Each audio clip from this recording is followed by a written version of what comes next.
Bonjour à toutes et à tous. Donc nous sommes le 3 avril, il est 10h10. J'ai fait une revue de marché ce matin à 9h15 en direct et j'ai oublié de l'enregistrer. Donc pour ceux qui n'ont pas la possibilité de la voir en direct parce qu'ils ont d'autres occupations, je vais essayer d'en faire une rapidement. Donc la première chose que je disais, c'est que nous avons des statistiques importantes. Je suis allé voir sur le calendrier de DailyFX, le calendrier du site DailyFX de FXCM, mon broker, et on voit qu'à 14h30, nous avons, après les taux d'intérêt, nous avons un discours de Mario Draghi qui est très attendu parce qu'il y a des rumeurs de QE, d'intervention de la BCE pour faire baisser l'euro et lutter contre la désinflation. Bon, selon moi, il ne va rien se passer, peut-être une toute petite baisse des taux puisque la BCE n'a pas vraiment de mandat pour pouvoir se permettre de faire ce genre de choses à mon avis, mais ceci dit, elle peut trouver des astuces, ou en tout cas en parler, et il suffirait qu'elle en parle pour que ça puisse faire baisser l'euro. Mais pour le moment, on ne sait pas. Demain, nous avons le NFP aussi, le taux d'emploi non agricole, qui ne remettra peut-être pas en question les tendances, mais qui peut les influer en intraday. Alors que la BCE, elle peut remettre en tendance le cours de l'euro. Donc je vais essayer de faire vite parce qu'à mon avis, il n'y a pas grand-chose à dire aujourd'hui parce qu'on est en attente. Donc il est très clair que l'euro USD est dans une zone de consolidation, en attente, vous voyez, ici. Après être monté quand même laborieusement, mais être monté quand même et être venu chercher les 1,39 et des poussières qui sont ce niveau de SSB mensuel, vous voyez les prix s'y sont arrêtés au pic près, Shinku a réussi à se dégager des prix et lutte maintenant avec les 1,3840 ici. Donc si on casse les 1,3840, on peut venir chercher les 1,3950, qui si eux-mêmes cassent, on a ensuite ce niveau ici à 1,42. Bref, on n'en est pas là. Je ne pense pas qu'il faille se précipiter aujourd'hui après la BCE, parce que ça peut être très volatile, ça peut bouger dans un sens, dans un autre. Si jamais on venait à casser des supports, on aura tout loisir dans les jours et les semaines à venir de les shorter sur repli. De shorter sur repli. Vous voyez, quand on revient chercher une droite, on peut... Voilà, donc en tout cas, on a cassé cette droite, avec cette magnifique signal de chandelier japonais sur résistance. Magnifique avalement, comme ça, à peu près jusqu'à Kijun. On est passé sous Kijun, mais on reste au-dessus du nuage et Shinku reste embourbé dans les prix et on travaille aussi ce niveau de support résistance horizontale correspondant plus ou moins à Kijun. Donc à mon avis c'est très simple si on repasse au-dessus de Kijun, c'est beaucoup plus simple parce qu'il n'y a pas d'obstacle particulièrement, bien que Shinku va se retrouver dans les prix, on pourra tout de même éventuellement venir chercher les 1,3950. Si on passe en dessous, il va falloir attendre que l'Ishimoku, que les droites de l'Ishimoku cassent ses supports et puis on pourra rentrer plus tard. Bon, le RSI, il est très clairement en attente, vous voyez, sur sa zone de neutralité. Si on passe dessous, c'est baissier. Si on rebondit dessus, ce qui est tout à fait possible encore, c'est haussier. On pourrait regarder le weekly, le H4, etc. Mais à mon avis, pour le moment et aujourd'hui, en tout cas, ça ne sert à rien puisqu'on ne va pas rentrer au milieu de la tempête. Le GBP USD, je disais que le GBP USD, le câble, voilà, il est très haussier, il est très clairement haussier, on va pas aller, voilà. Donc on est dans... Alors il s'est passé quelque chose quand même d'intéressant sur le câble, c'est ce que j'expliquais tout à l'heure en live. Bon, c'est pas ça qui va nous donner des signaux, mais c'est quand même intéressant de constater que on a ici une superbe droite, avec un point central, un point ici, bon, enfin c'est joli, quoi, c'est une belle droite de tendance, et puis on avait aussi un super support horizontal qui a été très travaillé, qui a été, enfin une zone qui est pertinent, voilà, et qui est sur un plat qui jaune ici, on a un plat qui jaune, voilà. Ce plat qui jaune, il n'est pas là pour rien. Donc les prix sont venus s'arrêter pile poil sur les supports, horizontal et oblique. Ils ont rebondi immédiatement, et là ils ont recassé la Kijun qui est ici. Donc l'idée, donc là on pouvait prendre position théoriquement indépendamment de l'Ishimoku, il n'y a pas que l'Ishimoku dans la vie, on pouvait prendre position avec un stop très serré en dessous, ce qui nous donne toujours un excellent ratio. On gagne ou on perd, mais en tout cas on a un excellent ratio. Donc même si on perd, on peut en perdre 3 à 4 fois d'affilée. Le jour où on en gagne un, on couvre toutes les pertes et même on finit bénéficiaire. On peut aussi en gagner 2-3 d'affilée, donc c'est pas inintéressant. Après, pas forcément billes en tête, hein, parce que parfois ça casse, comme on l'a vu sur le NZD-USD. On attend, on vérifie sur les TF inférieurs, on voit bien les niveaux de support, et puis on attend de voir un peu de bleu avant d'y aller peut-être. Mais enfin voilà, ça a bien rebondi. Donc ça casse qui jaune là maintenant. Ici on est actuellement dans une zone de consolidation, hein, d'attente sous cette droite, vous voyez, et même si on venait à casser le petit rectangle là d'attente, bon, on voit que malgré cela, il faut quand même bien attendre de casser cette extension de SSB. Bon, pourquoi pas être patient et attendre de casser les 1,67, passer là ici au-dessus.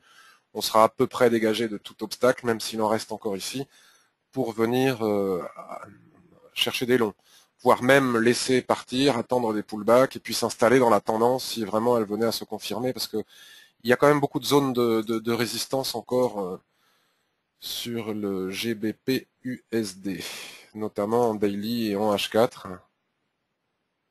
Voilà, le Shinku est sous les prix. Voilà, on attend.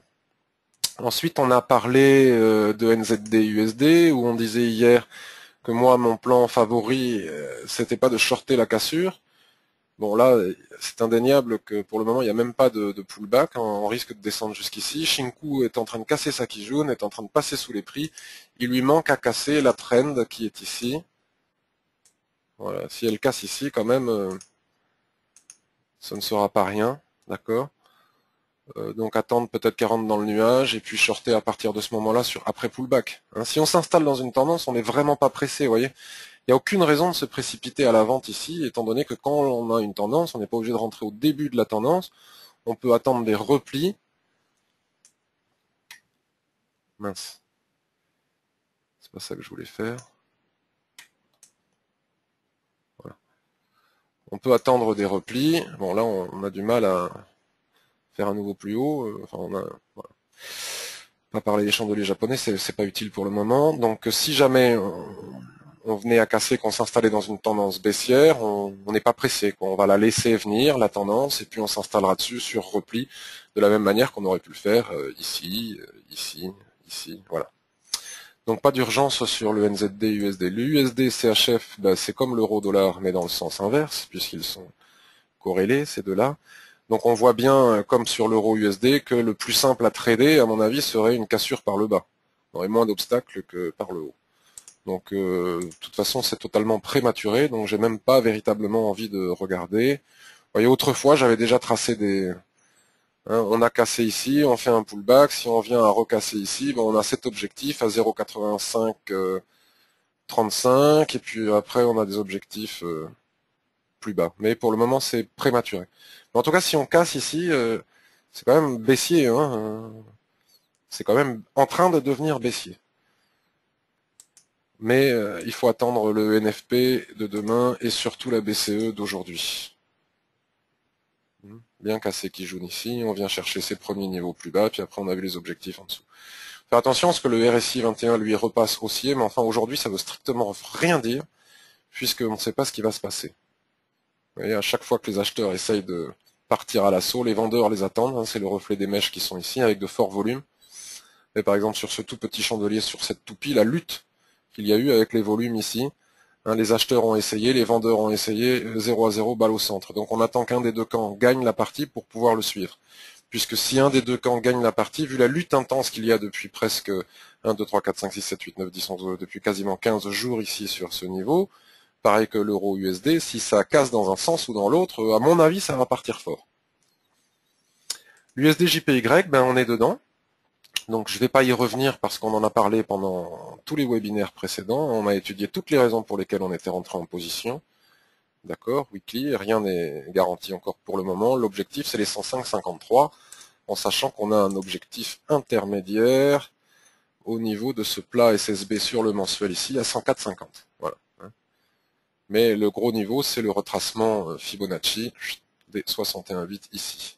Mais s'il casse ce niveau, le niveau suivant, c'est les 110. Moi, c'est mon petit rêve secret. Voilà. Donc là, je suis à 45 pips pour le moment, mais j'en ai déjà pris 50 la semaine dernière, souvenez-vous, le 31 mars, là, on en a pris 50 ici. On est venu s'arrêter, je sais plus si c'est là, au niveau de cette droite, avec cette cassure là. Au niveau de cette droite, toute celle-ci, voilà. Puis après, j'en ai pris 25 hier, parce que ici, comme j'avais deux positions, je ne voulais pas prendre trop de risques, je l'ai coupé en deux. Donc oui, voilà, je suis sur le H4.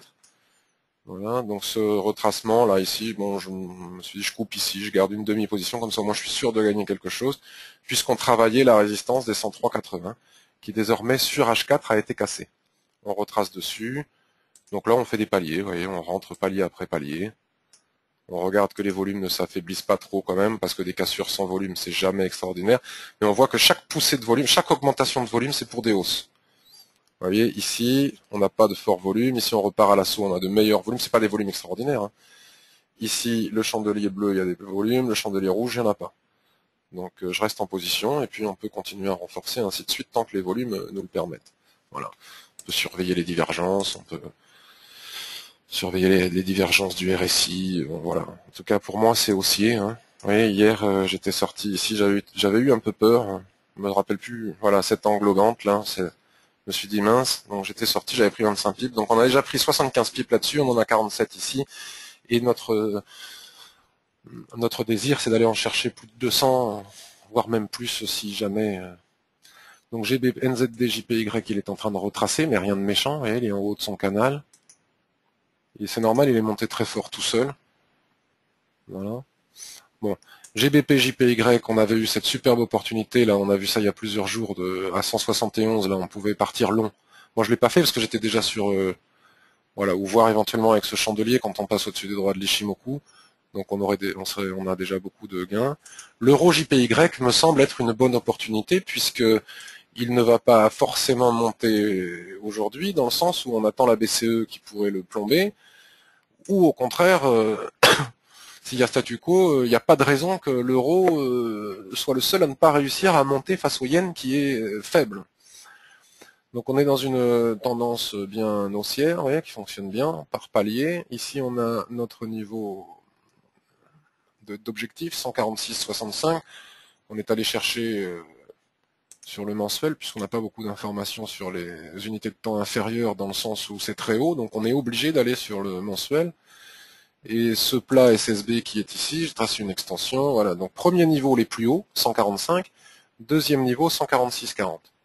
Pour que cela soit éventuellement possible, donc vous voyez, on a eu un doji hier ici, qui nous alerte de la faiblesse des haussiers, c'est normal puisqu'ils sont en train d'attendre la BCE. Donc si on casse la droite ici, on a aussi un petit... Voilà. Pour chercher les résistances horizontales. Vous voyez là, c'est un niveau de résistance horizontale, on n'arrive pas à casser ici, c'est au niveau de ce haut qui jaune, on n'arrive pas à casser ici, donc si on casse les 143,34, je dis bien en clôture, hein, au moins H4, et après la BCE, parce qu'avec la BCE, ça risque de faire du yo-yo, donc c'est très dangereux. Si on casse les 143,34, soit on y va, soit on attend un pullback, en sachant que les paires face aux yens ne font pas beaucoup de pullback. Elles partent souvent très vite, très fort, mais l'euro, lui, en fait un peu plus que les autres, face aux yens. Donc soit on attend un pullback, soit on y va sur cassure avec le stop dessous, hein, on cherchera un niveau sous ces niveaux, et on va chercher les 145 puis les 146. Voilà, si on bascule sur le H4, il faut faire attention parce qu'on est monté très fort, donc Kijun va monter, mais enfin elle est très très loin et on n'oublie pas l'effet élastique de la Kijun. Enfin bref, si on casse ces niveaux, pour moi, on peut partir long. Voilà. En clôture et après la BCE et en faisant très très attention à la façon dont on va rentrer et donc en affinant aussi sur les TF inférieurs, voire en attendant le pullback, en courant le risque qu'il n'y ait pas de pullback. Mais quand même, il est peut-être préférable de l'attendre. Comme ça, on a un stop plus serré, un excellent ratio, et si on perd, c'est pas bien grave. Le Dow Jones, donc le Dow Jones, c'est un actif qui est hyper haussier. Alors, on peut essayer de le vendre si on veut, mais il n'y a pas de raison apparente de le vendre. Hein. On voit bien que c'est très haussier, quoi. On peut tracer une droite aussi intermédiaire. À chaque fois qu'il monte très fort, ben, il consolide. Hein. Et il monte très fort, il consolide. Il n'arrive même pas à redescendre sur le bas du canal. Là, il consolide, donc on peut tracer à la fois des droites comme ça, mais on peut aussi tracer des rectangles. Voilà. ce qui nous donne les niveaux horizontaux. Et si on bascule sur le daily, c'est ce qu'on avait vu hier et avant-hier dans les revues de marché précédentes, la cassure de ce niveau était un signal. On a eu la cassure de ce niveau à 15 518, et nous sommes à 15 584. On a déjà pris 60 pips, d'accord? Mais avec de faibles volumes.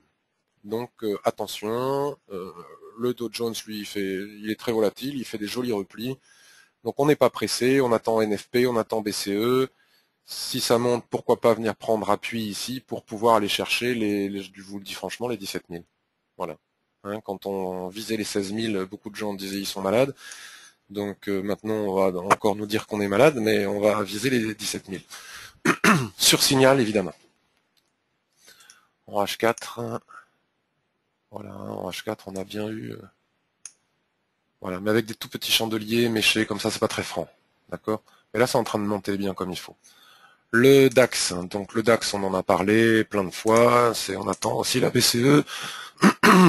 Le DAX est aussi extrêmement haussier, vous voyez, hein, voilà, dans un canal bien déterminé, on peut tracer d'autres droites. Veuillez m'excuser. On consolide entre les nuages de l'Ishimoku, en gros, ça donne ça.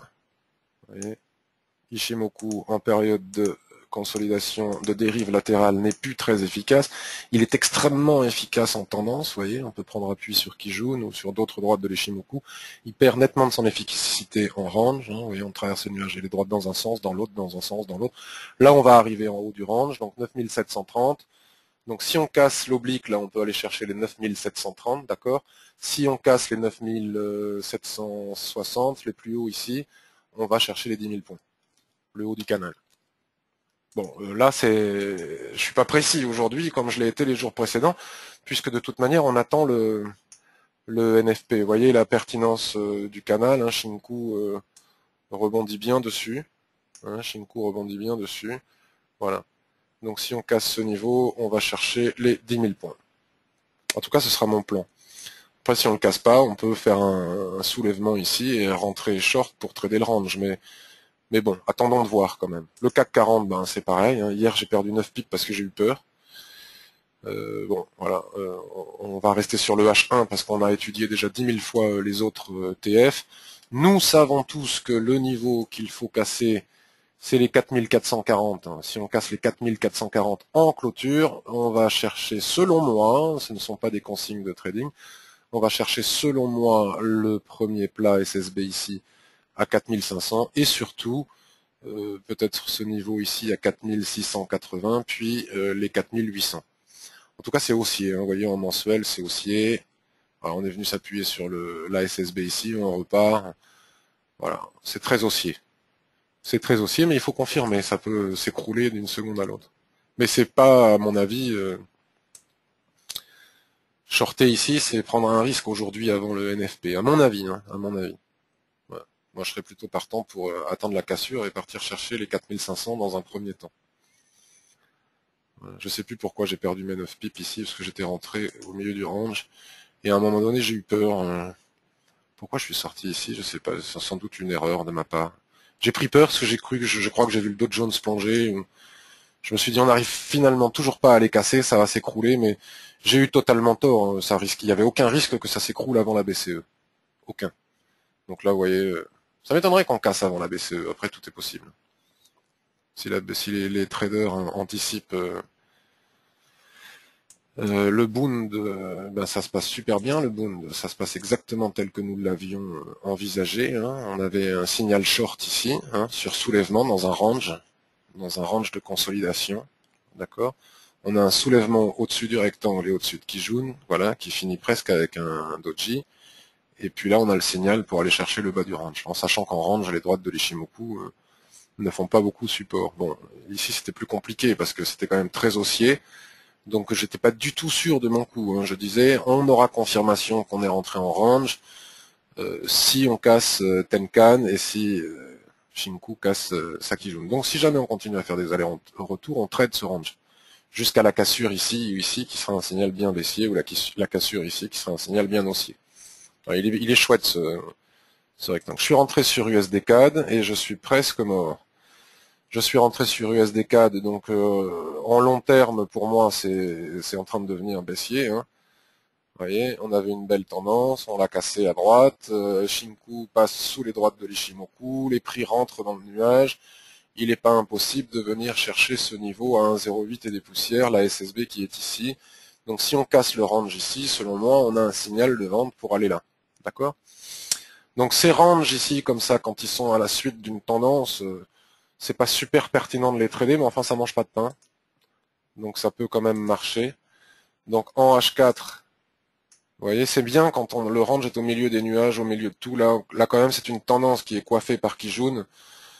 Bon, j'ai pensé que je pouvais me permettre sur ce petit ressaut ici de rentrer en position. C'est pas, il n'y a aucun risque. Le seul risque, c'est de gagner de l'argent. D'accord? Je suis pas sorti encore, non, il me reste 4 pips de marge. Donc je suis rentré ici et l'objectif c'était d'arriver là. Si vraiment on était en range, bon, là maintenant j'ai mis mon stop à 0, donc il n'y a plus aucune crainte. Hein, il y a vraiment plus aucune crainte. Et puis même si au début je l'avais mis ici, j'aurais perdu 10 pips pour un gain important. Donc un superbe ratio. Si on affine sur le H1, on est dans la configuration classique du range, mais enfin dans une tendance quand même extrêmement baissière, pas au milieu de nulle part. Vous voyez, on tape en haut, on traverse toutes les droites de l'Ishimoku, on tape en haut, on traverse toutes les droites de l'Ishimoku. Donc je me suis dit pourquoi pas. Creux en pince, petit ressaut ici sous la borne du range. Donc pourquoi pas à nouveau retraverser toutes les droites de l'Ishimoku et venir ici. Une autre possibilité, c'était d'attendre de casser là au-dessus de la droite et de rentrer là, mais autant rentrer en bas. D'accord? Donc là, j'aurais pu garder mon stop ici de 10 pips, mais j'ai même pas envie de perdre un pip. Donc dans 2-3 pips, là, je sors à 0. Voilà. D'accord? Donc aucun risque, que du bénéf. GBP AUD, je regarde un petit peu l'euro AUD. L'euro AUD, ben on est venu en daily, on est coincé là par cette extension de SSB. Si on casse cette extension de SSB, on vient chercher les niveaux suivants. On en parlera le moment venu. Le gold, alors le gold, dans une superbe tendance baissière, parfaitement bien coiffée par Kijun et par le nuage. D'accord? Donc hier, il a marqué un petit rebond, comme ça, qui n'a pas donné grand-chose, et là, il est en train de repartir à la baisse. Et théoriquement, à 11 heures, à la clôture H4, si on casse Tenkan, on a un signal de vente. Moi, je suis très frileux aujourd'hui. Bon, sur le H1, il faut peut-être attendre, vous voyez. On va quand même avoir des obstacles. Moi, je suis très frileux aujourd'hui, j'ai pas envie de faire grand-chose avant la BCE, et je reste sur mon petit yen. Et j'ai pas envie de faire grand chose avant la BCE. Donc là on est sur support, hein, pile poil, hein, au niveau de la SSB, on retravaille ce niveau. Si on repasse dessous, franchement, je ne vois pas ce qui pourrait nous arrêter au moins jusqu'à 1200, 1200 combien 1274, 1266. Je vois pas ce qui pourrait nous arrêter. Et puis peut-être qu'on va passer en force ici, le RSI est baissier, il est venu normal faire son pullback sur sa zone de neutralité, il rebaisse. Mais là, c'est prématuré pour shorter. Et là, franchement, moi, j'ai pas envie de le faire tout de suite. Le silver est en tendance baissière sur le weekly. Hein, après avoir... voilà, excusez-moi. Donc, on est dans une belle tendance baissière. Et puis ici, on s'arrête sur un niveau de support. Hop. Des prix très précis. Si on recasse, c'est un signal de vente. Qu'est-ce qui pourrait nous empêcher de vendre? À ce moment-là, on va voir le mensuel. Bon, on voit que la droite est là. Moi, je l'ai mise là. Le mensuel. Si on casse, bon, on peut avoir un petit niveau ici. Et sinon, on vient chercher l'extension de Kijun qui est ici. Voilà. Ça me semble tout à fait possible. Voilà, je vois pas ce qui pourrait nous en empêcher. Là, on voit bien le niveau de support. Bon, on a on peut tracer des droites intermédiaires. Hein. Voilà, on peut affiner ici. Hop. Hop, enfin bon, on en a partout, mais voilà, c'est déjà pas mal. Voilà, donc là, on se remet sur le daily. On se remet sur le daily, on a tous nos niveaux. Voilà. Si on casse ici, hop, on vient chercher ce niveau, et puis ensuite les suivants. Éventuellement sur le H4. Là, on est dans le range d'attente, hein, la consolidation dont je vous parlais. Vous voyez, on tape en haut, on aurait pu vendre là sur soulèvement, on aurait pu vendre ici sur soulèvement, mais bon, on ne sait pas encore qu'on est en range parce qu'on n'a pas eu assez de points de contact en haut. On en a en bas, mais on n'en a pas assez en haut. Donc soit on va continuer à faire comme ça, soit on va casser ici, puis ce niveau, et on va chercher les suivants. D'accord? Voilà, bon, je vais m'arrêter ici, parce que on a fait le tour de la question. Et moi, mon plan, je suis encore vivant sur l'USD4, mon plan, c'est d'attendre. Et juste conserver ma position USD-JPY en surveillant que ça ne reparte pas. Mon stop est serré, hein, je l'ai déjà remonté. Je l'ai déjà remonté, puis j'ai déjà coupé plusieurs positions. Voilà, je vous souhaite à tous une excellente journée. On est bien prudent avant la BCE aujourd'hui et bien prudent avant... Tiens, je vois que j'ai un invité, c'est Jacques. Bonjour Jacques, comment as-tu su que je refaisais une session? Voilà. Bon, je te souhaite une excellente journée, Jacques. Et donc je suis très content parce que j'ai raté l'enregistrement du webinaire live et puis là je voulais le faire pour les retardataires. Et il y a Jacques qui est venu nous rendre visite. Donc je vais couper l'enregistrement. Je vous souhaite à tous une excellente journée. Je vous propose d'être prudent avec la BCE et le NFP et on se retrouve demain matin pour une nouvelle revue de marché Ishimoku. Très bonne journée.